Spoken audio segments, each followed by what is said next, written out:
कि बिहार के बंटवारे के बाद ना तो एक नेतरहाट खुली, ना तो सैनिक स्कूल खुला, ना ही केंद्रीय विश्वविद्यालय को तवज्जो मिली, ना जमीन मिली, ना नवोदय विद्यालय पर फोकस किया गया, ना सेंट्रल स्कूल पर फोकस किया गया, ना पंचायत में कस्तूरबा गांधी पर फोकस किया गया।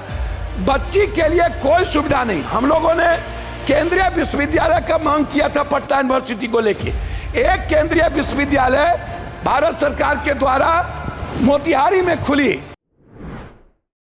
नमस्कार, मैं शालिनी और आप देख रहे हैं नेक्स्ट 9 न्यूज।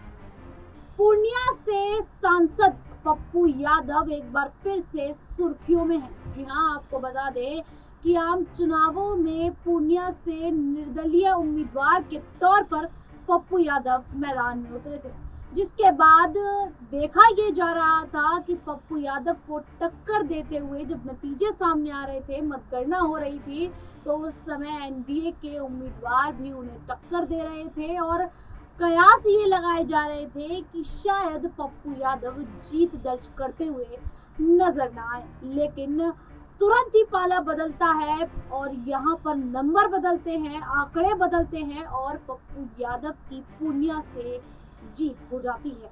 अब जिस प्रकार से पूर्णिया से लगातार वो जीत हासिल करते आ रहे हैं, ऐसे में संसद में आवाज उठाते हैं। संसद में ये भी कह देते हैं कि मैं 6 बार का सांसद रह चुका हूँ, आप मुझे सिखाएंगे कि क्या करना है, कैसे करना है। इसके बाद अब हाल ही में देखा गया कि जब संसद की कार्यवाही चल रही थी तो पप्पू यादव सदन में यहाँ पर बिहार को लेकर आवाज उठाते नजर आए, कहते दिखाई दिए कि अब बिहार में स्कूलों की बहुत ज्यादा कमी है। न केवल स्कूलों की बल्कि विश्वविद्यालयों की, केंद्रीय विद्यालयों की भी काफी ज्यादा कमी है। अगर ये देखा जाए कि सरकारी स्कूल कितने हैं और प्राइवेट स्कूल कितने हैं और किस तरीके से सरकारी स्कूल में शिक्षक पढ़ाई करा रहे हैं, किस तरीके से प्राइवेट स्कूल में शिक्षक पढ़ाई करा रहे हैं, कितना अंतर है, ये भी कहते दिखाई दिए, आवाज उठाते दिखाई दिए कि बिहार में केंद्रीय स्कूल होना चाहिए। उनकी जो रुपौली, जो पूर्णिया के अंदर एक विधानसभा सीट आती है, वहाँ पर एक स्कूल होना चाहिए था, पूर्णिया में स्कूल होना चाहिए, इस तरीके से विश्वविद्यालय होने चाहिए थे। आवाज उठाते नजर आए सदन में और क्या कुछ कहते नजर आ रहे हैं, देखिए इस वीडियो में। धन्यवाद देना चाहता हूं।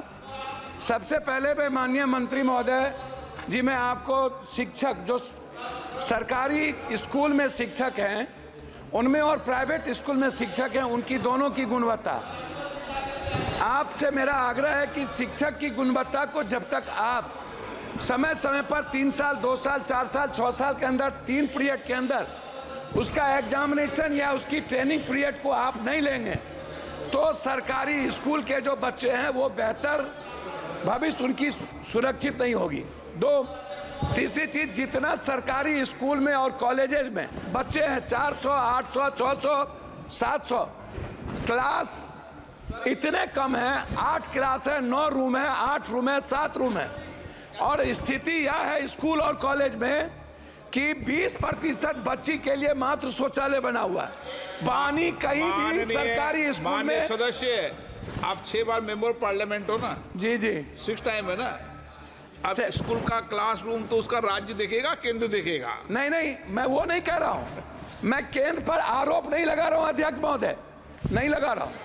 मैं क्या कह रहा हूँ, मेरा वो है, मेरा कहना यह है कि जो बिहार या देश की जो सरकारी स्थिति है, आप सबसे ज्यादा बिहार, कोटा में बिहार जाते हैं पढ़ने के लिए, आपको पता है अध्यक्ष महोदय। और कोटा में अगले साल लगभग 600 से 700 बच्चे किस तरह डिप्रेस के चलते आत्महत्या किए हैं, आपसे कोई चीज छुपी नहीं है।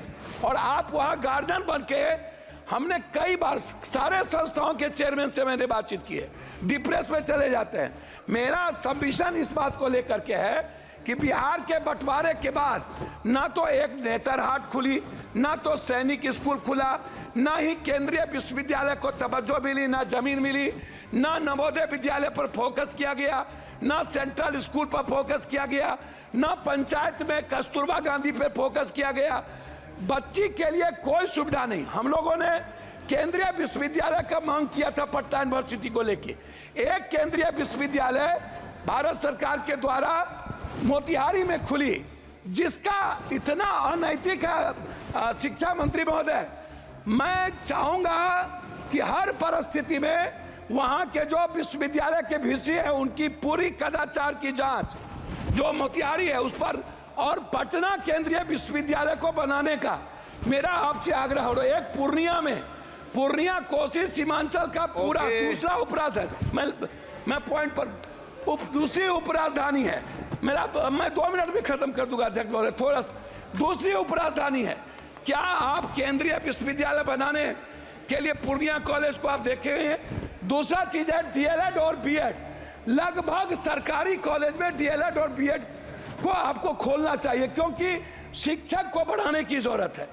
उसमें हम कस्बा में और जगह चाहते हैं, इंटर कॉलेज को हम चाहते हैं रुपौली, और साथ साथ हम चाहते हैं कोढ़ा। इंटर कॉलेज हमारे क्षेत्र में सबसे ज्यादा कम है, उसमें हम आगे आपसे आग्रह करेंगे।